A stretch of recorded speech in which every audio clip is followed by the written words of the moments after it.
Hello guys, আপনাদের সকলকে স্বাগতম অ্যানিমি দুনিয়া চ্যানেলের আরেকটি নতুন ভিডিওতে। তো আজ আমরা শুরু করতে যাচ্ছি আরেকটি নতুন অ্যানিমি এক্সপ্লেনেশন। হ্যাঁ, আজ থেকে আমরা শুরু করতে যাচ্ছি ইসিকাই অ্যানিমের মধ্যে সবচেয়ে জনপ্রিয় enemy that time I got reincarnation as a slime. এই অ্যানিমিটি আজ থেকে আমরা এক্সপ্লেনেশন করব। তাহলে চলো আর দেরি না করে এপিসোড 1 এক্সপ্লেনেশন শুরু করি। এপিসোড 1 এর শুরুতে আমরা একটা যুদ্ধ বিধ্বস্ত জায়গা দেখতে পাই, যার মাথার উপর দিয়ে অসংখ্য বিমান ছুটছিল এবং নিচে অনবরত বোম্বিং করছিল। এর ফলে মানুষজন নিজের জীবন বাঁচানোর জন্য এদিকে ওদিকে ছোটাছুটি করছিল। সেই সময় আমরা একটা ছোট মেয়েকে দেখতে পাই যে তার মায়ের সাথে নিরাপদ জায়গায় যাওয়ার চেষ্টা করছিল, কিন্তু হঠাৎ করে একটা আগুনের বড় গোলা এসে তাদেরকে ছত্রভঙ্গ করে দেয়। ঠিক তখনই কেউ একজন ম্যাজিক ব্যবহার করে এবং মেয়েটির চারপাশে আগুনের একটা বড় ঘূর্ণিঝড় তৈরি হয়, আর এর পরের মুহূর্তেই আমরা দেখতে পাই মেয়েটি আগুনের মধ্যে অদৃশ্য হয়ে যায়। বর্তমান সময়ে আমরা জাপানের টোকিও শহরের একটা দৃশ্য দেখতে পাই, যেখানে আমাদের মেইন ক্যারেক্টার সাতুরোকে দেখা যায়। সাতুরো ছিল 37 বছর বয়সী একজন অফিস কর্মচারী এবং তার জীবন বেশ ভালোভাবেই চলছিল। তার জীবনে সবকিছুই ছিল, শুধু একটা জিনিসেরই অভাব, সেটা হলো তার গার্লফ্রেন্ড। ঠিক তখনই তার বন্ধু তামরাকে দেখা যায় এবং সে তার গার্লফ্রেন্ড মিহোকে নিয়ে আসে। তারা তখন তিনজনে মিলে একটা রেস্টুরেন্টের উদ্দেশ্যে রওনা হয়, কিন্তু হঠাৎ করেই সেখানে একজন চোর চলে আসে এবং তার হাতে একটি ছুরি ছিল। সে সরাসরি মিহোর দিকে ছুরিটি নিয়ে আক্রমণ করতে যায়, কিন্তু তামুরা তাকে বাঁচানোর জন্য তার সামনে এসে দাঁড়ায়। কিন্তু সেই মুহূর্তেই সাতুরো তার বন্ধুকে বাঁচানোর জন্য নিজেই ছুরির সামনে চলে আসে আর ছুরিটি সরাসরি তার শরীরের মধ্যে ঢুকে যায়। সুযোগ বুঝেই চোর সেখান থেকে পালিয়ে যায়, কিন্তু সাতুরো গুরুতরভাবে আহত হয়। তার শরীর তখন গরম হতে থাকে। ঠিক তখনই সে তার মাথার ভিতরে একটা অদ্ভুত কণ্ঠস্বর শুনতে পায়। সেই কণ্ঠস্বর তাকে কিছু ভিন্ন ভিন্ন স্কিল দিতে শুরু করে, যেমন হিট রেসিস্ট্যান্ট, সাব রেসিস্ট্যান্ট এবং ফিজিক্যাল অ্যাটাক রেসিস্ট্যান্স।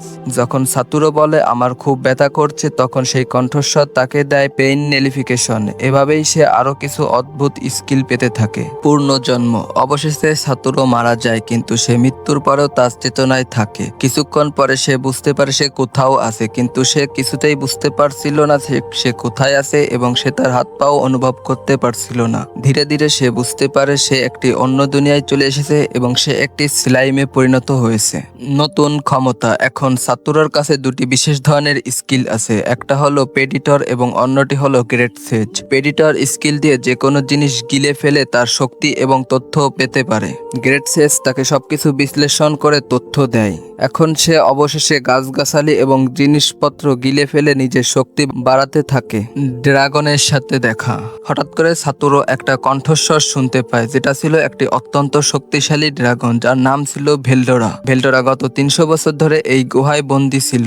ভেলডোরা তখন সাতুরোকে দেখে বলে অবশেষে 300 বছর পরে কারো দেখা পেলাম। কিন্তু রিমুরু তখন বলে তুমি কে? কেননা রিমুরু দেখতে পারছিল না। তোমরা যারা স্লাইম সম্পর্কে জানো তোমরা হয়তো জানবা যে স্লাইমের চোখ এবং কান কিছুই থাকে না, এমনকি তাদের শরীরে কোনো হাত পাও বলতে কিছু নাই।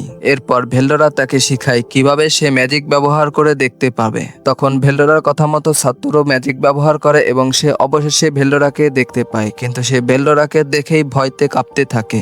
ভেলডোরা তখন তাকে জিজ্ঞাসা করে তুমি এখানে কি করছো? তখন এরপর সাতুরো তাকে সবকিছু খুলে বলে। ভেলডোরা তখন বলে তুমি হয়তো প্রথম যে এই দুনিয়াতে রিইনকারনেশন হয়েছো। সাতুরো এটা শুনে অবাক হয়ে যায়। তখন ভেলডোরা বলে আমাদের এই দুনিয়াতে এর আগে যারা এসেছে তারা অন্য একটি মাধ্যমে এসেছে, তাকে বলে সামানিং।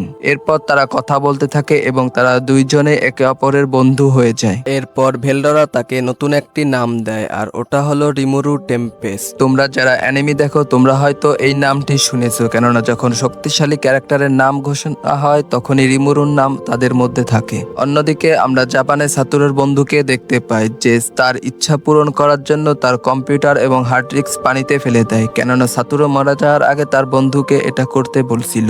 আর এভাবেই এপিসোড 1 শেষ হয়। বন্ধুরা, তোমাদের যদি এই এপিসোডটি ভালো লেগে থাকে তাহলে একটি লাইক এবং চ্যানেলটি সাবস্ক্রাইব করো এবং কমেন্ট করে জানাও এপিসোড 2 দেখতে চাও কিনা।